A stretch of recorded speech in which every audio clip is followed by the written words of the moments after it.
संत रामपाल जी महाराज एक ऐसे महान संत जिन्होंने अपनी सतभक्ति, तत्व ज्ञान, करुणा और सेवा के बल पर समाज में नई मिसाल कायम की है। संत रामपाल जी महाराज की अगुवाई में उनके सभी सतलोक आश्रमों से समाज कल्याण के अद्भुत कार्यों ने समाज को सुनहरे भविष्य की एक नई उम्मीद दिखाई है। संत रामपाल जी महाराज से नाम दीक्षा लेने के बाद लाखों लोगों की लाइलाज बीमारियां जैसे कैंसर, एड्स आदि ठीक हुई। संत जी के ज्ञान से प्रेरित होकर उनके अनुयायियों ने लाखों यूनिट रक्तदान किया। संत जी ने लाखों बहन बेटियों का दहेज मुक्त विवाह करवाया।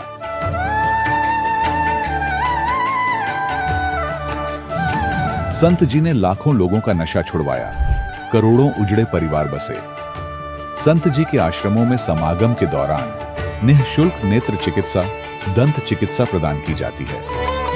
संत रामपाल जी महाराज द्वारा समय समय पर पर्यावरण संरक्षण के उद्देश्य से बड़े स्तर पर वृक्षारोपण किया जाता है।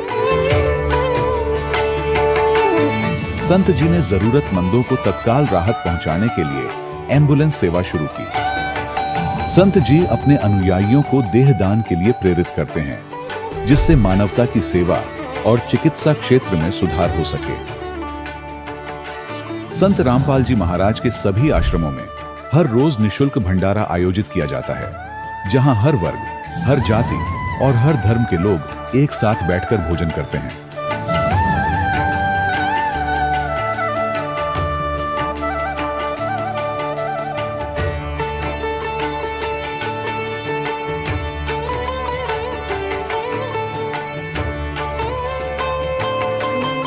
संत रामपाल जी महाराज की अन्नपूर्णा मुहिम ने गरीब और बेसहारा लोगों के जीवन में एक नई ऊर्जा और उम्मीद को जन्म दिया है।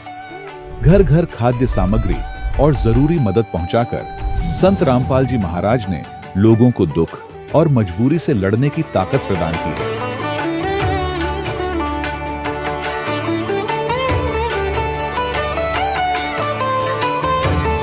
संत रामपाल जी महाराज द्वारा गरीब लोगों के लिए घर बनवाने का अद्भुत कार्य एक ऐसी मिसाल कायम कर रहा है जो सदियों सदियों संत जी की उदारता और दया भावना के तौर पर जाना जाएगा।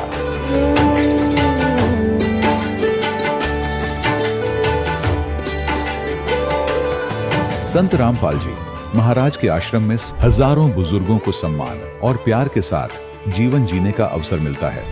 उनके खाने, रहने और स्वास्थ्य की पूरी जिम्मेदारी संत रामपाल जी महाराज उठाते हैं। अनाथ बच्चों के लिए संत रामपाल जी महाराज के सभी आश्रम किसी वरदान से कम नहीं। यहाँ उन्हें शिक्षा, संस्कार और भविष्य के लिए बेहतर अवसर प्रदान किए जाते हैं। चाहे बाढ़ हो, भूकंप या महामारी, संत रामपाल जी महाराज और उनके अनुयायी हमेशा ही जरूरतमंदों के लिए सबसे आगे खड़े रहते हैं।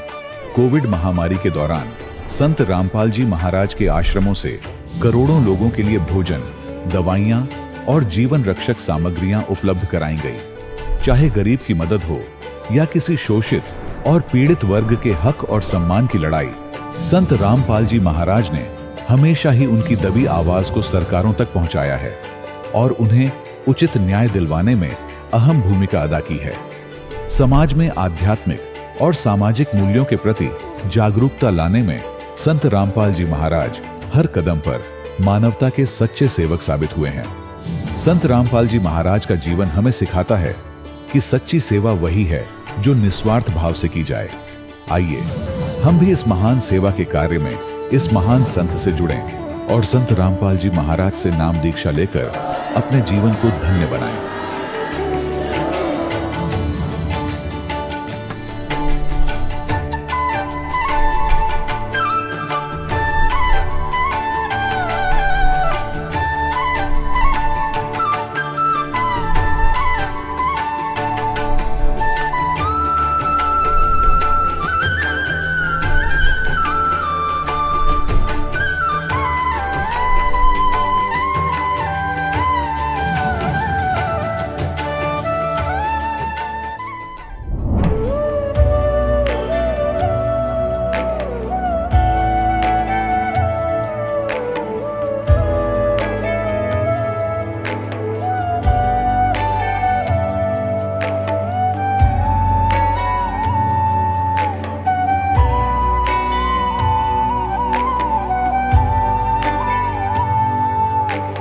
जब लग गुरु मिले न साचा, तब लग गुरु करो 10 पांचा। क्या गुरु बदल सकते हैं? क्या गुरु बदलने से पाप लगता है? अध्यात्म के इस मैदान में आखिर सही गुरु कौन है? गीता जी में वर्णित तत्वदर्शी संत कौन है? इन सभी प्रश्नों के उत्तर जानने के लिए अवश्य सुनिए जगत गुरु तत्वदर्शी संत रामपाल जी महाराज के मंगल प्रवचन।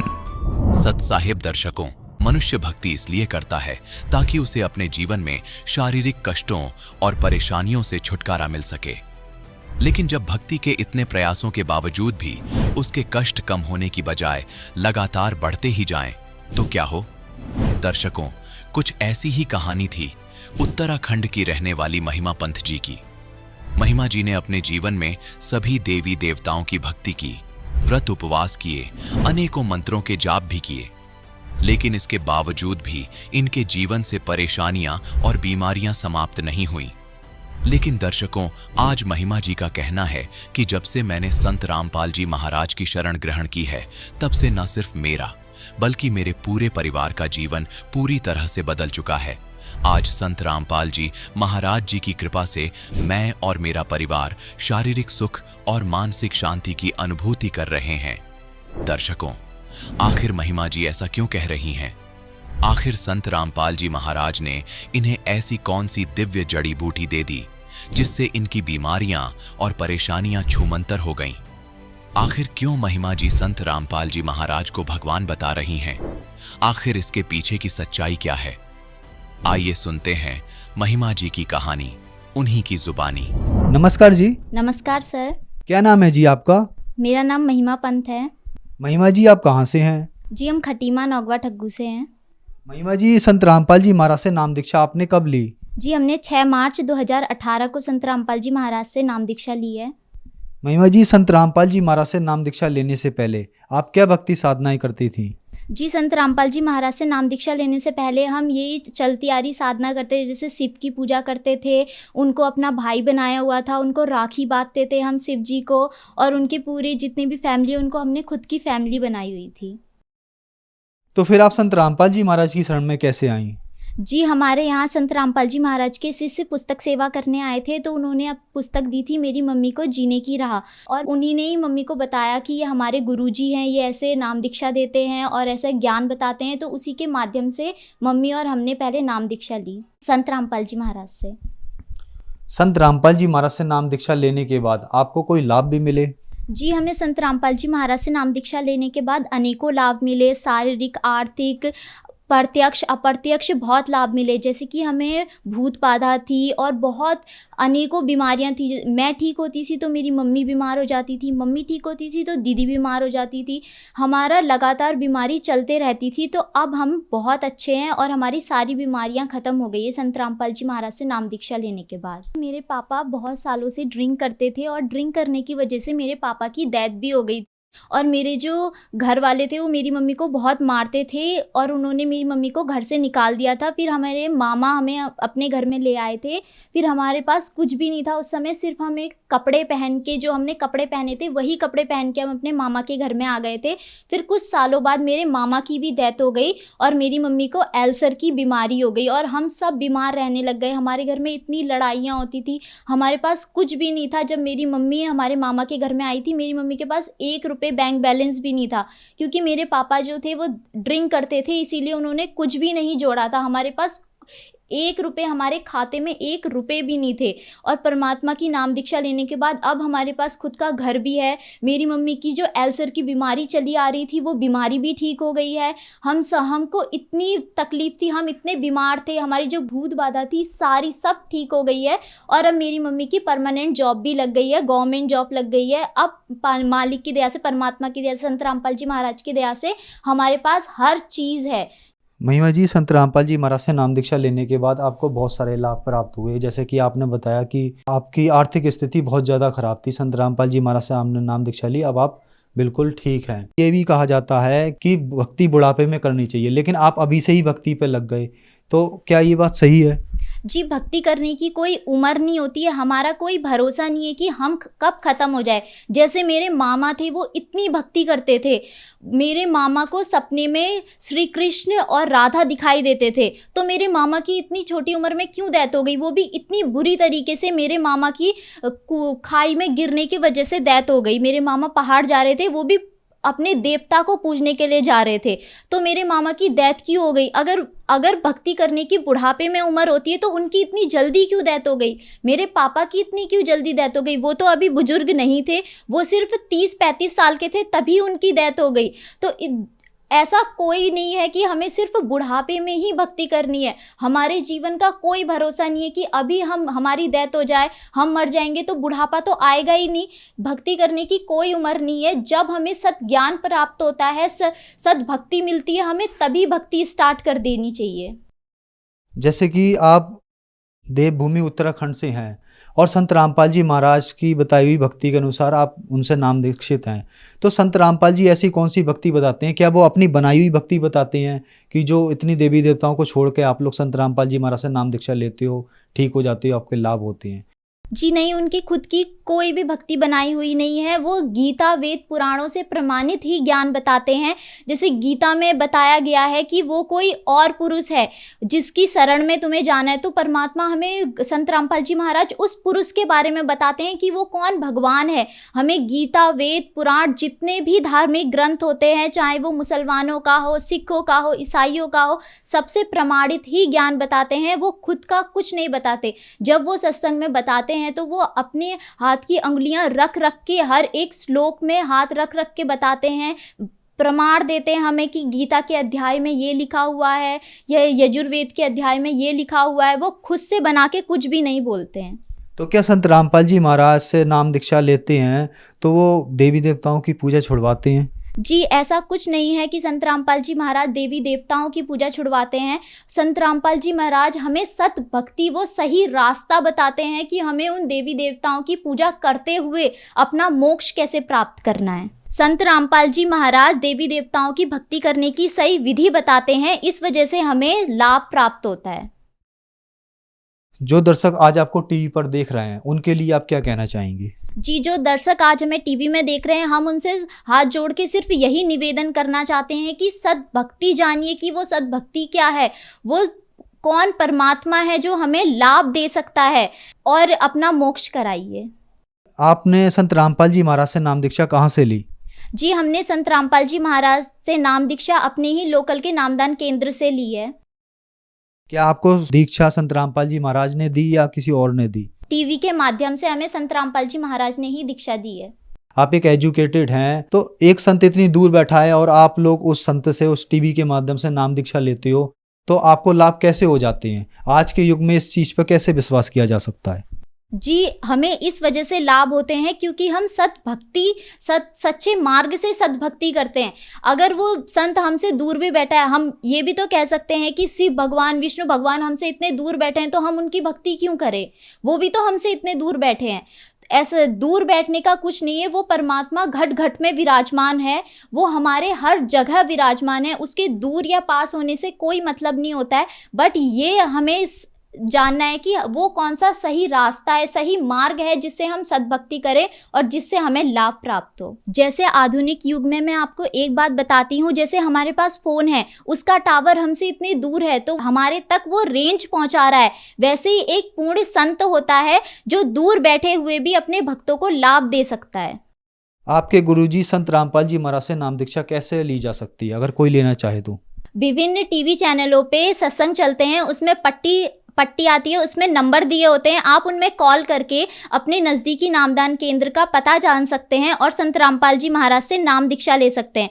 और संत रामपाल जी महाराज के यूट्यूब पर भी चैनल है संत रामपाल जी महाराज नाम से, उसमें भी अनेकों सत्संग हैं। उनके नीचे भी पट्टी चलती है, उनमें भी नंबर दिए होते हैं। आप उनमें कॉल करके भी अपने नज़दीकी नामदान केंद्र का पता जान सकते हैं और नाम दीक्षा ले सकते हैं। और संत रामपाल जी महाराज के फेसबुक, इंस्टाग्राम, ट्विटर में भी चैनल हैं। ट्विटर में संत रामपाल जी महाराज का हैशटैग हमेशा ट्रेंड करता रहता है, तो उससे भी देख के आप ज्ञान प्राप्त कर सकते हैं। धन्यवाद जी। सत साहिब। दर्शकों, अभी आपने सुने संत रामपाल जी महाराज से दीक्षा प्राप्त करके सुखी हुए भक्त के अनुभव। अब देखिए जगत गुरु तत्वदर्शी संत रामपाल जी महाराज के मंगल प्रवचन। वो एक ही मालिक है जो सबके दुखों को दूर करता है, लेकिन बाद में विष्णु रूप बना लिया। शिव जी को यकीन ना हुआ हो इस बात का, पार्वती रूप बना के भस्मागिरी को मारा, भस्मा असुर कहलाया, फिर उसके बाद वो राक्षस। तो कहने का भाव ये है कि शिव का उपासक कैसा दूषित कर्म भगवान मानने और उसकी पत्नी पर बुरी नीत कर रहा है, इसे दुष्कर्म करने वाला कौन होगा? राक्षस स्वभाव को धारण किए हुए मनुष्यों में नीच दूषित कर्म करने वाला मूर्ख। अब 4 गालियां इकट्ठी दे रखी है। अब बात रही विष्णु जी के सतोगुण के उपासकों की। एक बार कुंभ का मेले की पर भी लगी हरपेड़ी हरिद्वार में, और वहां उस समय जब ये पर भी लगती है स्नान की कुंभ के मेले की, तो सभी गिरी अलग से पूरी न्यारे, कनपाड़े अलग से, नागा न्यारे, वैष्णो अलग से और नाथर, ये सभी अलग अलग जाकर के अपने अपने ग्रुप में अपने प्रमुख के साथ खड़े वहां बैठ जाते हैं। और स्नान करने के लिए जब चलते हैं तो वो अलग अलग ग्रुप में ही चलते हैं उस निश्चित समय पर। और की पैड़ी पे हरिद्वार के अंदर पर भी का समय था। सबसे पहले नागा, ये भी तमोगुण शिव के उपासक है, ये जाकर के हर की पैड़ी पे छा गए, कोई 1000, 50, 60 हजार की संख्या में। उधर से पीछे से सतोगुण के उपासक वैष्णो आगे, उन वैष्णो ने आकर नागाओं से कहा कि नागाओं तुम बाद में स्नान करना, हम श्रेष्ठ हैं, सर्वश्रेष्ठ हैं, हम सतोगुण विष्णु के उपासक हैं और पहले हम स्नान करेंगे। अब नागा कहने लगे नहीं, हम सर्वश्रेष्ठ हैं, हम त्यागी और बैरागी हैं, हम वस्त्र भी ग्रहण नहीं करते, हम सर्वश्रेष्ठ हैं, हम कोई इच्छा नहीं रखते। तो वैष्णो उपासकों ने फिर से दोहरा दिया कि तुम काहे के श्रेष्ठ हो, तुम टट्टी के हाथ भी नहीं धोते, राख लपेटे रहते हो, पशु की तरह नंगे फिरते हो, सरड़ फरड़ो, तो बाहर आओ, प्रथम हम स्नान करेंगे। अब वहां स्नान सनून तो भूल भाल गए, वह आपस में लड़ मरे, तलवार निकाल लाए, कुछ छुर्रे घोंप दे, एक दूसरे को मुंह से काटे और उसके बालों को पकड़ा है, बुरा हाल मचा दिया, कत्ले आम कर दिया। कहते हैं 25,000 ये त्रिगुण उपासक, ये ब्रह्मा विष्णु शिव के उपासक वहां कट कर मर गए। इसके विषय में सूक्ष्म वेद में परमात्मा ने कहा है, तीर तुपक तलवार कटारी जम दड़जोर बधावे हैं, हर पैड़ी हर हेत नहीं जाना, और वहां जा तेग चलावे, काटे शीस नहीं दल करुणा, ये जग में साध कवावे हैं, और जो जन इनके दर्शन को जावे उनको भी नरक पठावे। क्या बताया है कि काटे शीस, तीर तुपक तलवार कटारी और डट के लठ बजावे हैं, और हर पैड़ी हर हेत नहीं जाना। वैसे तो हर की पैड़ी कहे, भगवान की छाती पे कत्लेआम कर दिया इन मूर्खों ने। और काटे शीस नहीं दल करुणा, दिल में दया नहीं नालायकों के, और काटे शीस एक दूसरे को काट डाला, और नहीं दल करुणा जग में संत कवावे हैं, और जो जन इनके दर्शन जावे, यानी इनका अनुयायी जो बन गया उनको भी नरक पठावे हैं। तो पुण्यात्माओं, इससे सिद्ध हो गया श्रीमद् भगवत गीता अध्याय नंबर 7 के श्लोक नंबर 12 से लेकर 15 का ये सारांश हो गया कि इन तीनों गुण, रजगुण ब्रह्मा, सतगुण विष्णु, तमगुण शिव जी के जो उपासक हैं, इनकी साधना नहीं करनी चाहिए। श्रीमद् भगवत गीता ये सदग्रंथ बताता है, इनकी साधना करने से कोई मोक्ष नहीं होता, उल्टा ये इनको ऐसी उपमा दी है जो आपको वर्णित की बार बार कहना अच्छा नहीं लगता। तो यहां भगवान कहा करते थे, 3 देव की जो करते भक्ति, उनकी को देना होवे मुक्ति। गुण तीनों की भक्ति में ये भूल पड़ो संसारे, कह कबीर निज नाम बिना कैसे उतरो पारे।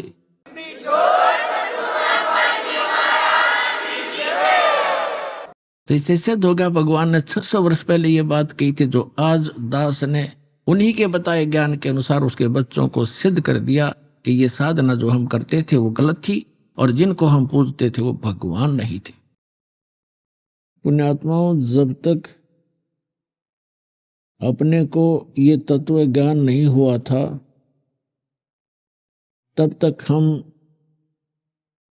इसी व्यवस्था को बहुत ही अच्छा मानते थे। किसी की मृत्यु हो गई तो शोक व्यक्त करने चले जाते थे।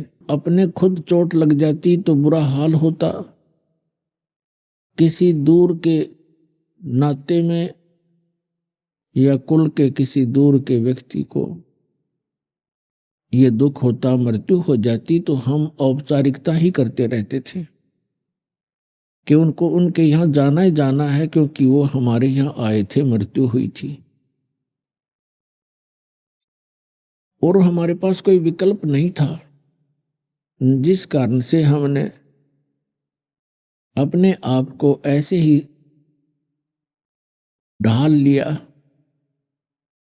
इन कष्टों को सहन करने की एक आदत सी बन गई। अब परमात्मा ने आके याद दिलाया कि इन कष्टों का कारण क्या है, क्योंकि आप गलत स्थान पर रह रहे हो, और दूसरा कारण ये है कि आपको ज्ञान नहीं, तत्व ज्ञान नहीं, और जिस कारण से आप वो भक्ति प्राप्त नहीं कर सके जिससे आपका ये कष्ट, जन्म और मृत्यु का ये दुख और इस गंदे लोक में निवास सदा के लिए समाप्त हो जाए।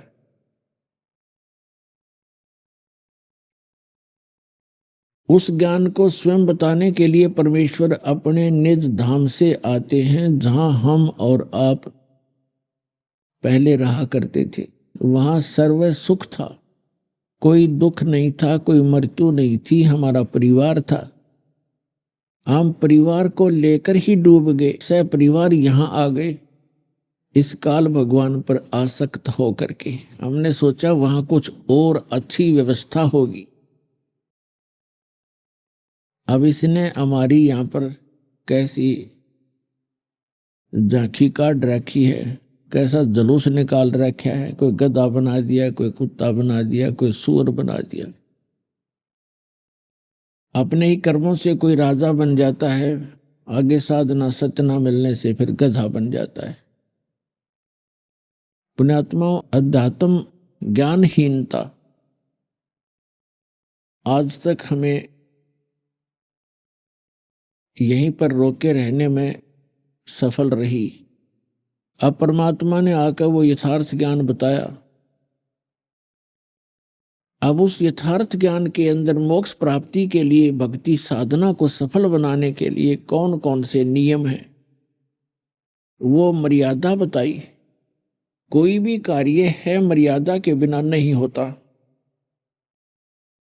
इस लोक में परिवार की भी एक मर्यादा होती है, विवाह शादी जिससे नाते होते हैं उनकी भी मर्यादाएं होती हैं। जैसे बिजली है, बिजली इलेक्ट्रिसिटी, इसकी भी नियम है, मर्यादा है। उन मर्यादाओं को रखेंगे तो ये लाइट हमें प्राप्त रहेगी। ठीक इसी प्रकार साधना की कुछ नियम हैं, मर्यादाएं, उनको हमने निभाना ही पड़ेगा। इनमें सबसे प्रथम है कि गुरु की आवश्यकता होती है। किसी भी भक्त की साधना गुरु के बिना सफल नहीं हो सकती, और गुरु भी पूरा हो।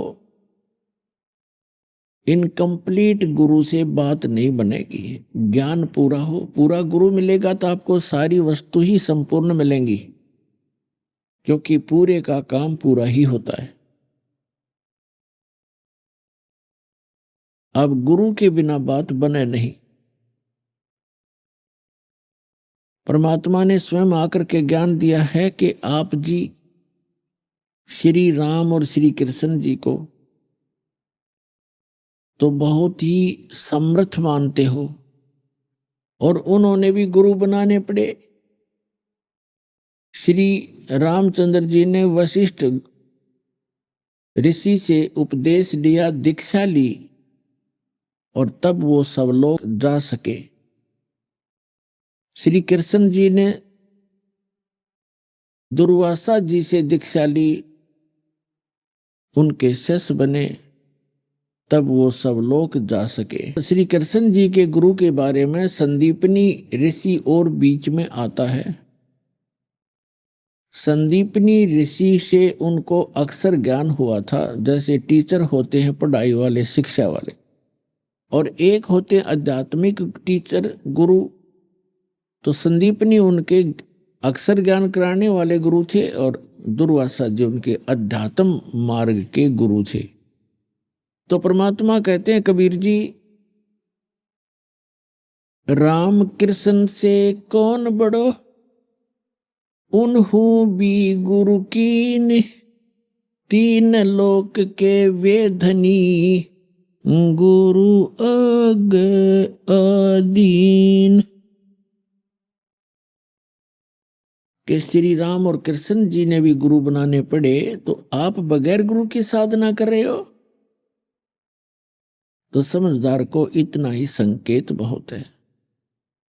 फिर बात रही पूरे गुरु की, तो पूरे गुरु की पहचान क्या है? परमेश्वर ने स्वयं ये ज्ञान बताया है, उसकी पहचान बताई है, हमारे सदग्रंथों के अंदर भी वो प्रमाणित है। सतगुरु के लक्षण कहूं, मधुरे बचन विनोद, चार वेद सठ शास्त्र वो कहे 18 बोध।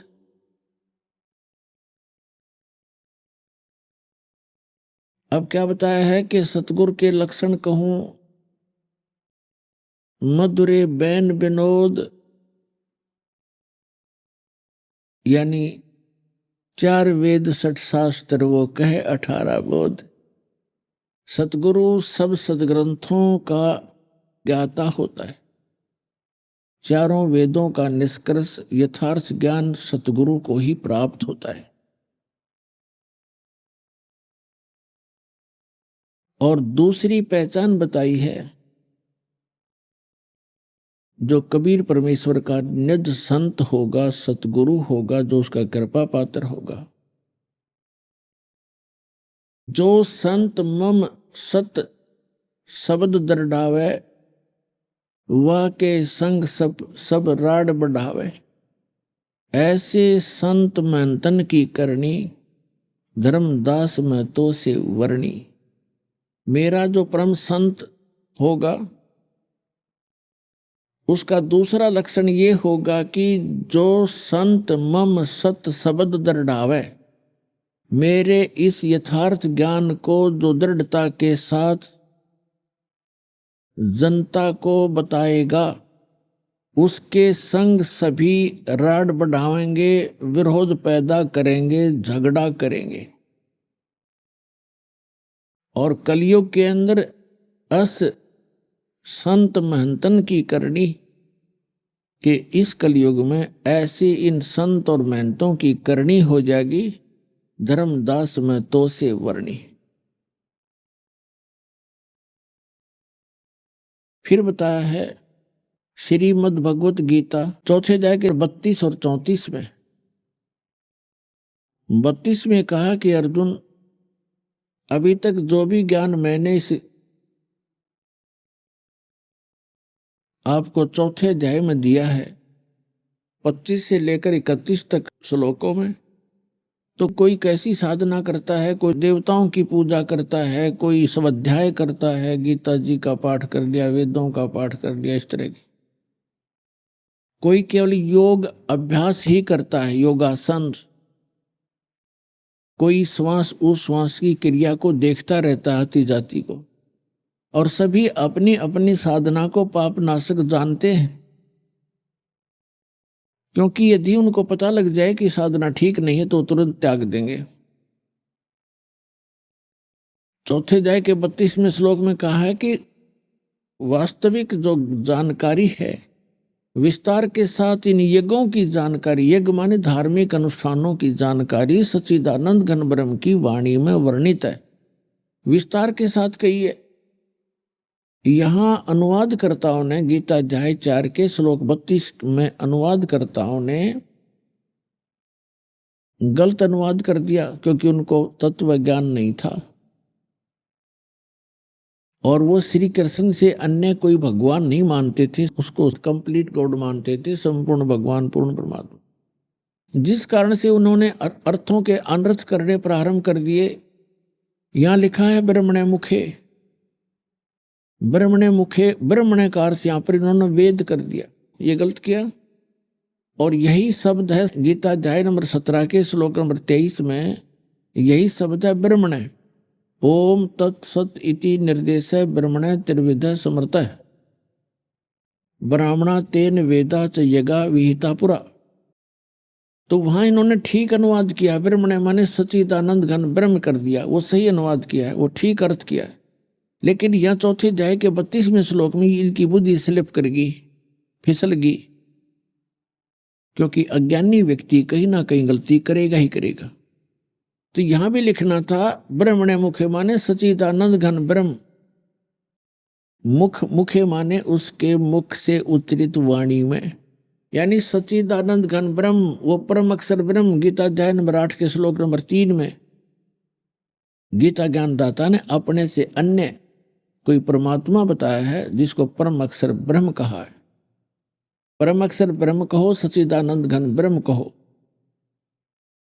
उसने सच्चिदानंद घन ब्रह्म ने अपने मुख कमल से जो ज्ञान कहा है वो तत्व ज्ञान है, और उसके अंदर धार्मिक अनुष्ठानों यज्ञों की जानकारी विस्तार के साथ कही है।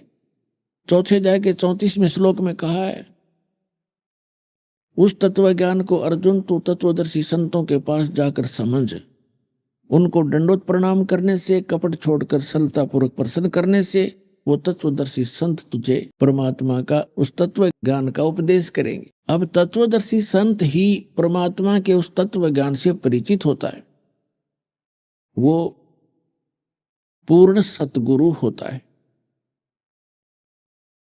अब इससे एक तो ये बात सिद्ध होगी कि श्रीमद् भगवत गीता के अंदर वो ज्ञान नहीं है जो तत्व ज्ञान है। नहीं तो यहाँ गीता ज्ञानदाता कह देता कि तत्व ज्ञान 17वें अध्याय में है या 16वें अध्याय में, वहां पढ़ लिए, या एक अध्याय और बना देता 19वां। उसको खुद ज्ञान नहीं है, इसलिए उसने एक ऑप्शन छोड़ दिया है कि ये ज्ञान तत्वदर्शी संत ही बता सकते हैं, उनसे सुनो। अब गीता अध्याय नंबर 15 के श्लोक नंबर 1 के अंदर तत्वदर्शी संत की पहचान बताई है। ऊर्ध्व मूलम अधः शाखम अश्वत्थम प्राहु अवम छंदासी यस्य पर्णानि यह तम वेद स वेदवित।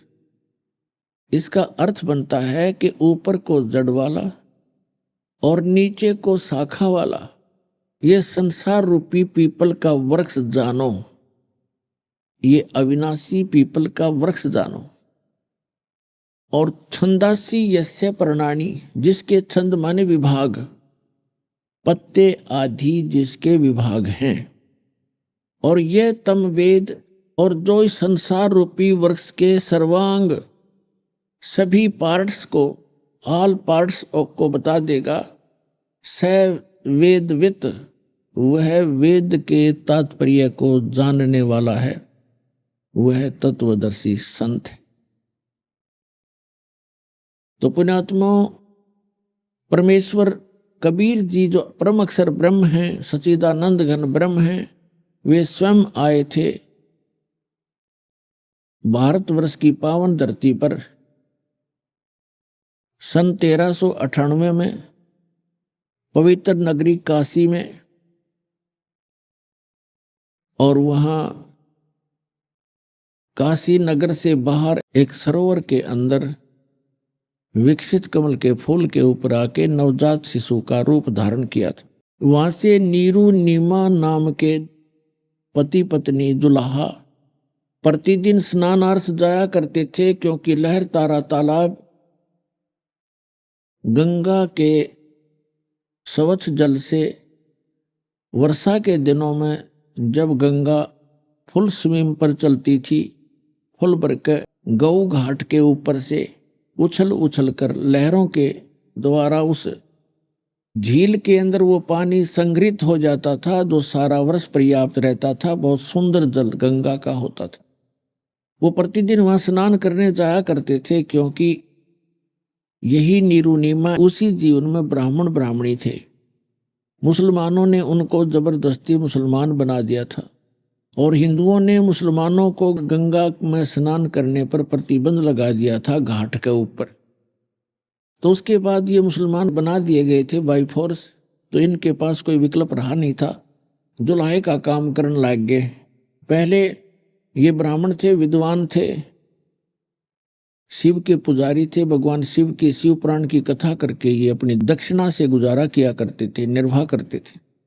अब वो दक्षिणा बंद हो गई, जिस कारण से इन्होंने जुलाहे का काम करना प्रारंभ कर दिया था। तो वो प्रतिदिन उस लहर तारा तालाब के अंदर स्नान करने जाया करते थे। वहां परमात्मा सतलोक से आए, एक शिशु रूप धारण किया, नीरुनीमा उनको उठा ले गई। तो वहां परमात्मा धीरे धीरे बड़े हुए, 5 वर्ष की आयु में ही बड़े बड़े विद्वानों के छक्के छुड़ा दिए।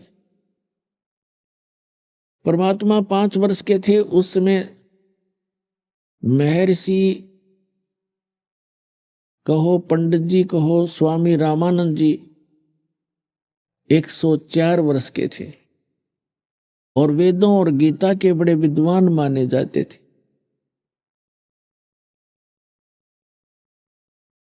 ये लंबा प्रकरण है, लेकिन अब थोड़ा शॉर्ट करके बताऊंगा। और 16 वर्ष की आयु में ही वो दीक्षित हो गए थे। बाल ब्रह्मचारी थे, ब्राह्मण जाति में थे। वहां लगभग 1400 उन्होंने शेष ऋषि बना रखे थे, जो उनके द्वारा बताए गए वेद और गीता और पुराणों के ज्ञान को आगे जनता में प्रवचन किया करते थे, बताया करते थे। जब परमात्मा 5 वर्ष के हुए, अब दास ये बताने जा रहा आपको कि तत्वदर्शी संत भी परमात्मा कबीर जी स्वयं ही थे। और उसके पश्चात जिन महापुरुषों को मिले वो तत्वदर्शी संत थे। कौन कौन? आदरणीय धर्मदास साहिब जी, आदरणीय मलुकदास साहिब जी, आदरणीय नानक साहिब जी, आदरणीय दादू साहिब जी, आदरणीय गरीबदास साहिब जी, गांव छुरानी, जिला झज्जर, हरियाणा वाले, आदरणीय गीसा दास जी, गांव खेखड़ा, अब जिला बागपत हो गया, बागपत, पहले मेरठ जिला था, उत्तर प्रदेश वाले। और फिर ये स्वामी रामानंद जी परमात्मा से परिचित होने के बाद फिर ये भी तत्वदर्शी संत बन गए थे। लेकिन परमात्मा मिलने से पहले की ये कथा आपको सुना रहा हूं। तो परमेश्वर ने स्वयं आकर के वो तत्व ज्ञान बताया था। उस समय परमात्मा तत्वदर्शी संत की भूमिका भी कर रहे थे। भगवान तो वो है ही हैं, और एक अच्छे नागरिक की भूमिका भी कर रहे थे, और एक अच्छे दास की भूमिका भी कर रहे थे। हमारे लिए एक उदाहरण पेश करके गए कि इस लोक में यदि आप मोक्ष चाहते हैं तो यहाँ की सब बकवादें, सब यहाँ के जो नकली सुख, इनसे मन हटाना पड़ेगा, तब आप यहाँ सफल हो सकोगे। तो क्या बताया था परमात्मा ने 600 वर्ष पहले तत्वदर्शी संत की भूमिका करते हुए? अक्सर पुरुष एक पेड़ है, सर पुरुष वाकी डारे, तीनों देवा शाखा है, 22 पात रूप संसारे। अक्सर पुरुष एक पेड़ है, निरंजन कहो, सर पुरुष कहो, इसे काल कहो, सर ब्रह्म कहो, सर पुरुष वाकी डार, और तीनों देवा, रजगुण ब्रह्मा, सतगुण विष्णु, तम गुण शिव जी, तीनों देवा शाखा हैं ये पात रूप संसार। हम तो पात रूप के अंदर हैं, संसार तो, और जैसे एक उल्टा लटका हुआ संसार रूपी वृक्ष श्रीमद् भगवत गीता अध्याय 15 मंत्र 1 में बताया है कि तत्वदर्शी संत कौन होगा? जो संसार रूपी वृक्ष, जो ऊपर को जड़ वाला, नीचे को तीनों गुण रूपी शाखा वाला संसार रूपी वृक्ष है, और उसके पत्ते आदि सब विभाग हैं। गीता ज्ञानदाता ने सिर्फ इतनी जानकारी दी है कि ऊपर को ऊर्ध्व मूलम अधः शाखम अश्वत्थम पराहु अव्यम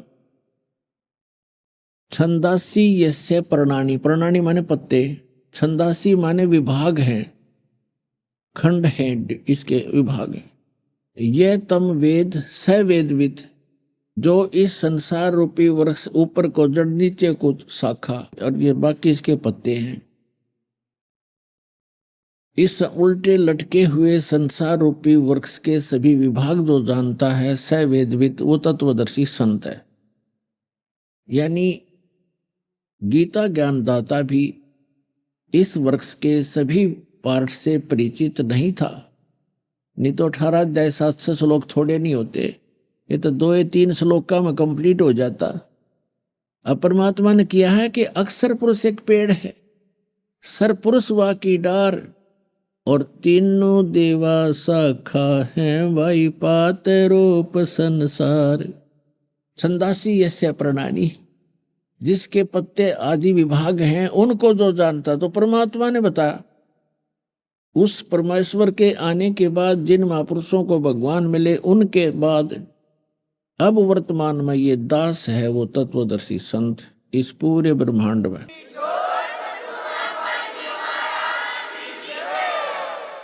पुण्यात्माओं, अपनी आप महिमा करना अच्छा सा नहीं लगता, लेकिन मेरी मजबूरी बन गई, क्योंकि हमारे भगवान ने भी अपनी जानकारी आप पर बताई थी। हम ही अलख अला हैं कुतुब गोस और पीर, गरीब दास खालिक धनी हमरा नाम कबीर। ए स्वामी सृष्टा में, सृष्टा माने सारी सृष्टि का रचने वाला, ए स्वामी सृष्टा में सृष्टि हमारा तीर, और दास गरीब, गरीबदास जी बता रहे हैं भगवान की महिमा। जैसे तुलसीदास जी ने श्री रामचंद्र जी की रामायण लाखों वर्ष पहले की घटना जो कि तो अपनी सिंपल भाषा में चित्रार्थ कर दी थी। अभी आपने सुने संत रामपाल जी महाराज के मंगल प्रवचन। आइए अब सुनते हैं संत रामपाल जी महाराज से नाम दीक्षा लेकर सतभक्ति करके अद्भुत लाभ प्राप्त करने वाले अनुयायी के विचार। दर्शकों, मनुष्य को जब अपने जीवन में सुख की प्राप्ति नहीं होती तो वह अनेक धर्म गुरुओं के दरवाजे खटखटाता है और इसी कश्मोकश में वह नकली गुरुओं के चंगुल में फंस जाता है। एक ऐसी ही कहानी है हरियाणा के रहने वाले पाली नागर जी की। पाली नागर जी परमात्मा प्राप्ति के लिए अनेक धर्म गुरुओं के पास गए। इन्होंने गुरमीत राम रहीम जी से भी नाम दीक्षा ली, लेकिन फिर भी इन्हें सुख की प्राप्ति नहीं हुई। ना ही इन्हें शारीरिक सुख मिला और न ही मानसिक शांति मिली। पाली जी का कहना है कि मेरी जिंदगी तब बदली जब मुझे संत रामपाल जी महाराज की शरण मिली। जब से मैंने संत रामपाल जी महाराज से नाम दीक्षा ली है, तब से मेरा जीवन पूर्ण रूप से बदल गया है। आज मैं सुखी और स्वस्थ हूं। दर्शकों, पाली नागर जी ने आखिर क्यों गुरमीत राम रहीम जी को छोड़कर संत रामपाल जी महाराज की शरण ग्रहण की? आखिर इसके पीछे मुख्य कारण क्या रहा? आइए जानते हैं पाली नागर जी की कहानी उन्हीं की जुबानी। नमस्कार सर। नमस्कार सर। क्या नाम है सर आपका? जी, पाली नागर नाम है मेरा। कहाँ से आए हैं सर? जी, मैं शिवानी बोलान, जिला हिसार, हरियाणा से आया हूँ। सर, संत रामपाल जी महाराज की शरण में आने से पहले आप क्या भक्ति साधना करते थे? मैं उसको भक्ति नहीं बोलूँगा आज, वो बिल्कुल मैं ड्रामा किया करता था भगवान के नाम पे, भक्ति के नाम पे। और मैंने ऐसा कोई पंथ और ऐसा कोई मंत्र, ऐसा कोई संत नहीं छोड़ा देश के अंदर कि जो मेरे से बचा हो। एक एक्टिव और एक ऐसा एक्टर था कि मैं बचपन से ही मैं स्टेज पे प्रोग्राम किया करता स्कूल टाइम में।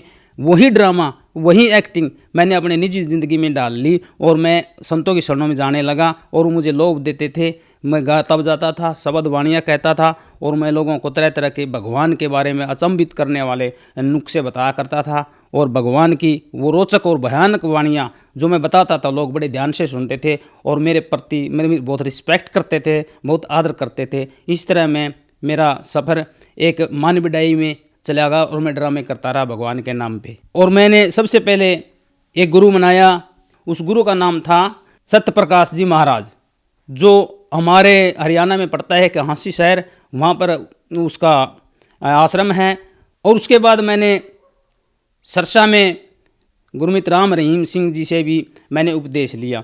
मैंने ये सुन रखा था बचपन से ही कि गुरु के बगैर कल्याण नहीं, इसलिए मैं गुरु को सिर्फ दान किए हुए था, लेकिन गुरु से मुझे ज्ञान प्राप्त नहीं हुआ। मैं उनकी शरण में जाता रहा, सिर्फ एक अपने भावना में अपनी मन को शिथिल करने के लिए, अपने आप को संतुष्टि दिलाने के लिए मैं लगा रहा और मैं निरंतर चलता रहा। उसके बाद मैं सतप्रकाश जो मेरा जो गुरु था, जहाँ मैंने 13 साल अपने ज़िंदगी के वेस्ट किए, वहाँ उसने मुझे उत्तराधिकारी बना दिया और मुझे एक संत की पदवी दे के मेरे लिए अलग से एक आश्रम बना के दे दिया। और मैं नामदान के द्वारा लोगों को मिसगाइड करता रहा, भक्ति के नाम पे ठगता रहा और उनसे पैसे ऐंठता रहा और उनको गलत रास्ते पे लगाता रहा, जिससे मेरा आर्थिक बेनिफिट होने लगा।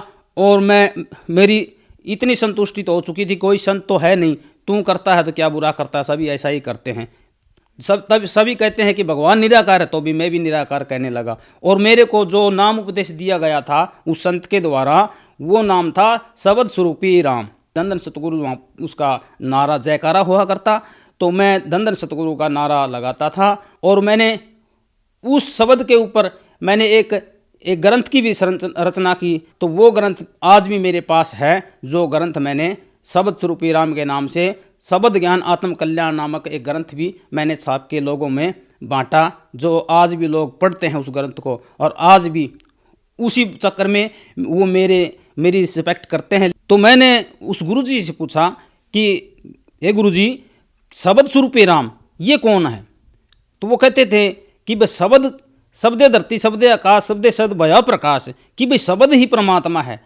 तो मैं पूछता था तो वो शब्द का रूप रंग आकार है या निराकार है? तो वो कहते वो निराकार है। तो यहाँ आकर के मेरी बुद्धि चकर जाती कि भाई इस गुरु को भी कुछ ज्ञान नहीं है। अगर कोई ये कहे कि भाई सूर्य वो निराकार है और इसका प्रकाश साकार है, ये बात नहीं बनती। तो मैंने इस बात पे मेरी आस्था नहीं जमी। तो मैं कहता सही बताओ गुरुजी, भगवान कौन है? तो वो कभी कहते कृष्ण जी भगवान है, कभी कहते निराकार है। तो मेरी बुद्धि ने ये मेरे को डिसीजन दिया कि भाई इसको पता ही नहीं है। तो मैंने अपने हिसाब से शब्द स्वरूपी राम को ही डिस्क्लोज किया और मैंने मेरे दिमाग की खोज और मैंने उसके नाम कर दी। यानी मैंने अपना जो ज्ञान था उसके नाम मैंने एक पुस्तक छापी जिसका नाम रखा शब्द ज्ञान आत्म कल्याण। और मैं इस तरह से बहुत से ही मैंने अपने शिष्य बनाए, लोगों को मिसगाइड किया। और कहें तो मैं वो आपको वो ग्रंथ मेरा जो राइट किया था मैंने उस गुरु जी के लिए मैं अभी आपको दिखा सकता हूँ, मैं साथ लेके आया हूँ। ये देखिए सर जी, जो मैं ड्रामे किया करता था मैं आम जनता को भी दिखाना चाहता हूँ, जो मैंने अपने दिमाग की कल्पना एक ग्रंथ के रूप में तैयार किया। और ये ड्रामे करके मैंने बहुत से लोगों को मिसगाइड किया और मैं आपको वो ग्रंथ भी दिखा सकता हूँ। देखिए कि कैसे भोले भाले जीव जगत को हम जैसे ड्रामेबाज जो संत बने हुए हैं वह कैसे मिसगाइड करते हैं। तो आज संत रामपाल जी महाराज की शरण में आने के बाद पता चला भगवान निराकार नहीं है, भगवान साकार है, सह शरीर है, उसका नाम कबीर है। और सभी वेद गीता और गुरु ग्रंथ साहिब और बाइबिल सभी में प्रमाण मिला। तो मैं हैरान हूँ कि कैसे मैं इतने दूर परमात्मा से दूर रहा। और मैंने अपना सारा जीवन, ये मेरे मालिक मेरे परमात्मा इतने दिन बाद मेरे को मिले, और ये पूर्ण समर्थ संत के बगैर खुद परमात्मा स्वरूप जो सतगुरु होते हैं वो एक बार में 21 ब्रह्मांड के अंदर एक ही होते हैं। जो आज के दिन संत रामपाल जी महाराज परम आदरणीय पूजनीय आज पूर्ण परमात्मा का रूप लेकर के संत रामपाल जी महाराज आए हैं। और इनकी शरण में आने के बाद और मेरे ये इतने भरम दूर हुए और मैंने सभी नकली संत और पंतों मंतों को छोड़ दिया। मैं जगह जगह जागरण करता था, बहुत बड़े बड़े मैं प्रोग्राम करता था, नाइट शो करता था, और लोग मेरी ऐसे बाट देखते थे कि आज पालीनागर आएगा, पालीनागर आएगा। वो पालीनागर जो हरियाणा में फेमस था किसी टाइम में। मैं 35 फुट नीचे ज़मीन में गुफा बना के बैठा करता था। मैं 7 साल तो मैंने नीचे की साधना की। जो काली माता जिसको लोग खप्पर वाली कहते हैं, जिसको भैरवी कहते हैं, मैं उसकी साधना भी मैंने 2.5 वर्ष तक की।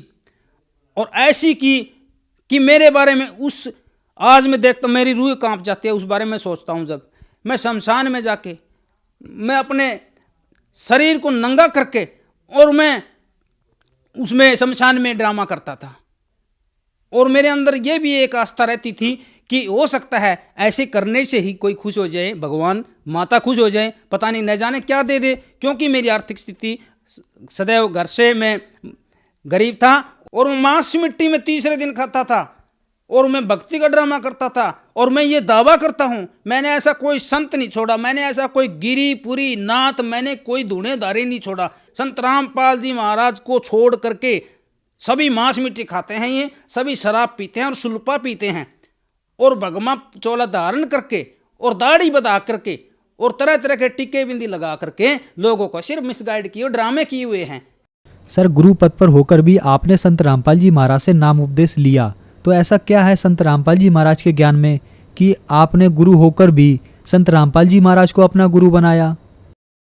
बहुत अच्छा प्रश्न किया सर जी आपने। मैंने जब इनको परखा, इनके ज्ञान को जांचा और सुना, तो मेरे को एकदम ऐसा मेरे को जैसे हार्ट अटैक होने को हुआ कि ये ज्ञान संत रामपाल जी महाराज ने वेद और शास्त्रों, गीता और कुरान, वाहे गुरु ग्रंथ साहिब को, बाइबल को खोल करके बताया। तो मैंने देखा ये तो बहुत पढ़ाई लिखाई की बातें बता रहे हैं संत जी। मैंने तो सोचा था भी कबीर का नाम लेके जैसे अन्य सभी पंथ वाले कबीर की 2 बाणी गा देते हैं, रविदास की गा देते हैं, नानक की गा देते हैं और गरीबदास जी की गा देते हैं, दादू जी की बाणी गा देते हैं, यानी कि सभी संतों की मिलीजुली खिचड़ी ज्ञान सुना करके लोगों को अपने जाल में फंसाते हैं। लेकिन संत रामपाल महाराज जी ने जब ज्ञान, मैंने संत रामपाल जी महाराज का परखा, जांचा और देखा और सुना, तो मेरी आंखों से आंसू निकल आए उस समय कि परमात्मा एक एक अक्षर को अपनी उंगलियों से दिखा रहे हैं। जैसे गीता अध्याय नंबर 16 का मंत्र 23 है।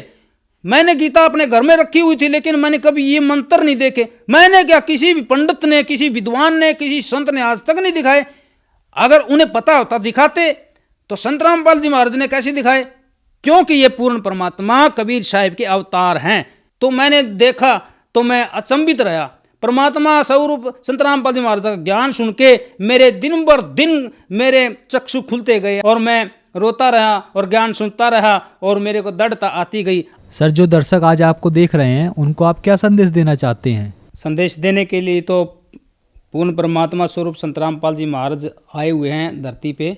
मैं तो हाथ जोड़ के सभी से यही अरदास करना चाहता हूँ कि आप अपने आत्मा से, अपने विचार करके, शिक्षित लोगों सभी भ्रम जाल में न रह करके आप हर बात को आप खरी करके देखो। आप अपने सदग्रंथों के, जो मुस्लिम भाई है वो अपने कुरान को देखो, जो हिंदू भाई है वो वेद और गीता को देखो, और जो सिख भाई है वो गुरु ग्रंथ साहिब को देखो, और जो हमारे ईसाई भाई है, जो क्रिश्चियन भाई है वो अपने बाइबल को देखो। उसके अंदर जो बातें हैं वो सत्य है। इन अपने धर्म ग्रंथों से अलग अगर कोई हमें आपको बहकाता है तो हमारा दुश्मन हो, हमारी इंसानियत का दुश्मन है। वो मनमाने आचरण करके, वो कहते हैं ना हरियाणा में कि अपनी अपनी डफली अपना अपना राग, तो ऐसे हमें अपनी अपनी डफली और अपना अपना राग वालों से बचना है। और हमें इस बात का सत्य करके, खरा करके देखना है कि हमारा सदग्रंथ क्या बोल रहा है। और वो सदग्रंथ सिर्फ और सिर्फ संत रामपाल जी महाराज खोल करके बता रहे हैं टीवी चैनलों के अंदर से कि सभी धर्मगुरुओं को और अपने ज्ञान चर्चा के लिए आमंत्रित कर रहे हैं। अगर किसी के पास ज्ञान होता तो संत रामपाल जी महाराज का ये चैलेंज क्यों कबूल नहीं कर रहे? क्योंकि उनके पास ज्ञान नाम की कोई चीज़ नहीं है। क्योंकि ज्ञान हमारे सदग्रंथों में होता है और सदग्रंथ उन्होंने ना ही समझे और ना ही वो पढ़ना चाहते। वो मनमाना आचरण करके लोगों को अपने छलावे में, अपने मनमुखी बातों से बहका के और तरह तरह के देवी देवता और भगवान बना करके अपनी पूजाओं में लगा रखा है। और चंदा और अनुदान के द्वारा अपना घर और अपना पेट के लिए ही वो सारा ये प्रोपेगेंडा कर रहे हैं। उन्हें भक्ति से और समाज से और मानव कल्याण से कोई मतलब नहीं है। जो मेरा पहले वाला गुरुजी था उसका नाम सतप्रकाश, वो मेरे पास 2 या 3 बार गाड़ी लेकर के हम मेरे पास आ चुके हैं। मैं उससे कहता हूं कि बार बार मेरे पास मत आओ, मैं अब इस पाखंड में फंसने वाला नहीं हूं। और मैं मेरे द्वारा जितने भी शिष्य हैं सभी से बार ये निवेदन करता हूं कि वो परमात्मा स्वरूप संत रामपाल जी महाराज की शरण में आए और सत भक्ति सत ज्ञान लेकर के अपना मोक्ष कराएं। क्योंकि बहुत से ऐसे भी मेरे जो भक्त भाई हैं जो मेरे कहने से परमात्मा की शरण ग्रहण कर चुके हैं। और मैं आपसे भी निवेदन करता हूँ, जो भी मेरे ज्ञान से जो मिसगाइड हुआ है, वो परमात्मा संत रामपाल जी महाराज की शरण में आए और अपना कल्याण करवाएं। सर, जैसा कि आपने बताया कि आप एक संत प्रचारक थे और महर्षि दयानंद जी का प्रचार करते थे, जैसा कि आपको पता है कि संत रामपाल जी महाराज व आर्य समाज का लगातार विवाद चल रहा है और आर्य समाज कहता है कि संत रामपाल जी महाराज महर्षि दयानंद पर विवादित टिप्पणी करते हैं। तो सर, ऐसा क्या विवाद है, ऐसी क्या टिप्पणी की जिसके बारे में हमारे दर्शकों को बताइए।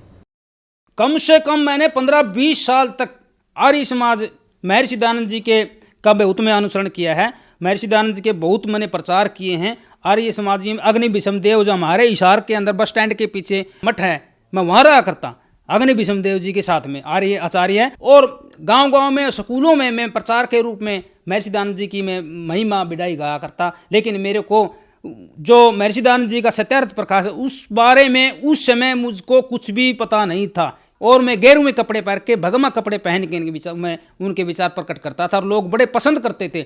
लेकिन संत रामपाल जी महाराज की शरण में आने के बाद मेरे को पता चला, जो आर्य समाज के लोग हैं, जो मेरे जैसे निकम्मे, वो क्यों संत रामपाल जी महाराज के पीछे पड़े हुए हैं। महर्षि दयानंद ने लिखी हुई है, क्या सूर्य पे आदमी रह सकता है। महर्षि दयानंद ने लिखा है एक जगह पे कि अगर लड़की 24 वर्ष की हो जाए, आर्य को चाहिए कि 48 साल के मनुष्य के साथ उसकी शादी करनी चाहिए। क्या हमारे समाज में ये संभव है? क्या हमारी लड़की 24 वर्ष की हो तब 48 साल के इंसान के साथ हमें उसको विवाह कर सकते हैं? उसका संत रामपाल जी ने अपने घर से नहीं बनाई है, सत्यार्थ प्रकाश के अंदर से निकाल करके अखबार में लेख लिखा और तब उन लोग विरोध किया। और भी बहुत सी टिप्पणियां मैं आपको बता सकता हूं। जैसे महर्षि दयानंद ने लिखा है कि जब कोई बहन बेटी हमारी विधवा हो जाए तो उसका दूसरा विवाह मत करो। तो पूछने वाले ने जब पूछा कि इससे क्या होता है, तो महर्षि दयानंद ने लिखा है, धर्म है ना जो पति वर्ता का, वो धर्म गिर जाता है। तो पूछने वाले ने कहा, तो उसकी सारी उम्र, जो जवान लड़की होती है, सारी उम्र उसकी कैसे व्यतीत होगी? तो महर्षि दयानंद ने उत्तर दे रखा है कि उसे चाहिए कि वो अन्य पुरुष 11 पुरुष तक के साथ में नियोग कर सकती है, यानी कि पति पत्नी व्यवहार कर सकती है। ये टिप्पणी नहीं है, ये हकीकत महर्षि दयानंद जी का ज्ञान है, जो संत रामपाल जी महाराज ने दुनिया को दिखा दिया और जिससे उन्होंने विरोध शुरू कर दिया। क्योंकि उन्हें अपनी रोजी रोटी का खतरा है। क्योंकि जिस सत्यार्थ प्रकाश से और जिस महर्षि दयानंद के नाम से वो प्रोग्राम करके लोगों से दान लेते थे और जगह जगह प्रोग्राम करके गाँव में, स्कूलों में, वो उनके प्रोग्राम बंद होने का उन्हें खतरा है, इसलिए वो विरोध करते हैं। तो इस तरह से महर्षि दयानंद के जो अनुयायी है, जो समर्थक हैं, उनके साथ साथ अन्य धर्मगुरुओं के भी परमात्मा स्वरूप संत रामपाल जी महाराज ने सच्चाई बताई है कि वो कहते क्या हैं और उनके धर्म ग्रंथों में क्या लिखा है। तो अन्य जितने भी संत है, जितने भी मंत है, जितने भी पंथ है, कोई न खतरा हुआ कि तुम्हारा अगर अज्ञान जो दुनिया में फैलेगा, तुम्हें कौन मानेगा? क्या इस तरह से सच्चाई छुप सकती है? नहीं छुप सकती। तो हमें आज पता चला है कि संत रामपाल जी महाराज किसी की कोई गलत टिप्पणी नहीं करते। जो बताते हैं वो हकीकत बताते हैं, वो सत्य बताते हैं। और अगर वो सत्य और हमारे जैसे निकम्मे और मूर्ख लोगों को अगर गलत लगे तो वो संत रामपाल जी महाराज का कसूर नहीं है। उनका तो ये नेचर है कि समाज को सुधारना है और नकलियों से बचाना है और असली की पहचान करानी है, जो हमारे शास्त्रों में ज्ञान भरा पड़ा है। सर, संत रामपाल जी महाराज से नाम दीक्षा कैसे ले सकते हैं? संत रामपाल जी महाराज से नाम उपदेश लेना बहुत ही आसान है। बहुत से इंटरनेशनल टीवी चैनलों पे परमात्मा स्वरूप संत रामपाल जी महाराज के सत्संग प्रवचन आते हैं और उस पे डिस्प्ले होते हैं नीचे पीली पट्टी पे फ़ोन नंबर। उन फ़ोन नंबरों को आप नोट कीजिए और फ़ोन मिलाइए, और जो फ़ोन पर पे बात आप जिस भगत से होगी, भगत भाई से, वो उससे संपर्क करके, और परमात्मा संत रामपाल जी महाराज ने जगह जगह शहरों में, जगह जगह गाँव में और देश विदेश में नामदार केंद्र खोल दिए हैं। आप कहीं से भी नाम उपदेश लेकर के अपना कल्याण करवाइए और सतभक्ति प्राप्त करके मोक्ष की प्राप्ति कीजिए। धन्यवाद सर। सत साहिब।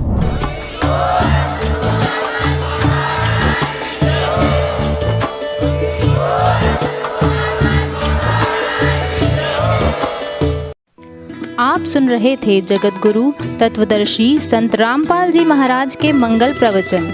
अधिक जानकारी के लिए संपर्क करें।